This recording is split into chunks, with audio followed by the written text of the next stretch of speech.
Hello guys, welcome back to my YouTube channel. Guys, accessibility की playlist में आपका बहुत बहुत स्वागत है फिर से। गाइस, लास्ट वीडियो में हमने एक्सेसिबिलिटी के कुछ टॉपिक्स डिस्कस करे थे।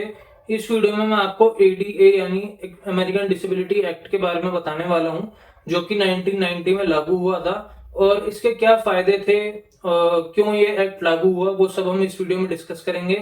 तो गाइस, बिना किसी देरी के चलिए स्टार्ट करते हैं।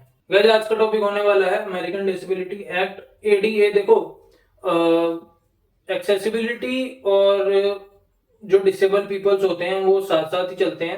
कभी कभी क्या होता है कि डिसेबल पीपल्स को भी एक्सेसिबिलिटी मेथड्स की जरूरत पड़ती है कि किन मेथड से उनकी जो फेलियर है, मतलब नॉर्मल ह्यूमन बीइंग के रिगार्डिंग अगर हम देखें तो जो चीजें नॉर्मल ह्यूमन बीइंग कर सकते हैं वो डिसेबल लोग नहीं कर सकते। तो एक्सेसिबिलिटी के मेथड्स या एक्सेसिबिलिटी प्रैक्टिस के हेल्प से वो चीजें वो कर पाते हैं। जब लागू नहीं हुआ था तो कई सारे जो लोग डिसेबल लोग थे उनको डिस्क्रिमिनेशन का सामना करना पड़ता था। तो एडीए आने की वजह से कई सारी चीजों में बदलाव आया, कई सारी चीजें सुधरी, जो कि ये दिखाता है कि जो डिसेबल लोग हैं उनको डिस्क्रिमिनेशन से प्रोटेक्ट करना। मतलब उस एक्ट ने जो डिसेबल लोग थे उनको, जो नॉर्मल पीपल एक तरह से मान लो कि साइड कर देते थे कि हाँ ये डिसेबल है, इसको रहने दो, इसको जॉब नहीं मिलेगी या इससे बात नहीं करनी। तो काफी सारी डिस्क्रिमिनेशन होती थी उस टाइम पे। लेकिन ये एक्ट आने के बाद कई सारे कैटेगरीज में डिसेबल लोगों को अपॉर्चुनिटीज मिलने लगी। उनमें से पहली चीज थी एम्प्लॉयमेंट।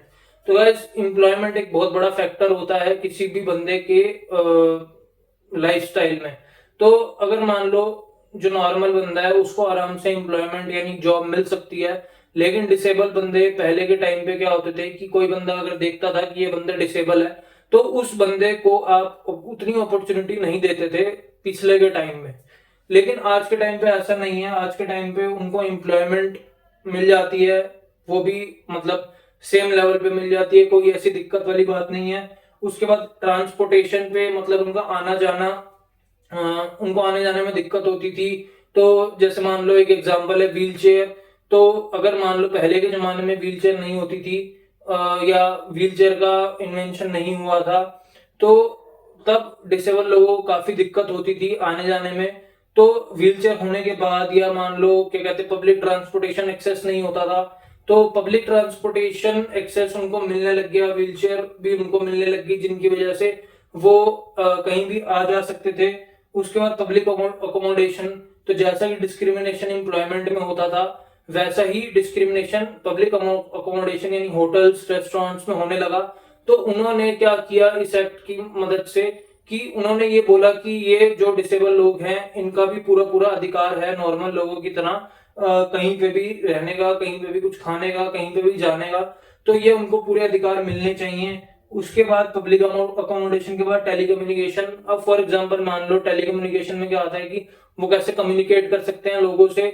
अब मान लो एक बंदा बोल नहीं सकता तो वो साइन लैंग्वेज में बात कर सकता है, उसकी वजह से उसको कोई दिक्कत नहीं होगी बात करने में।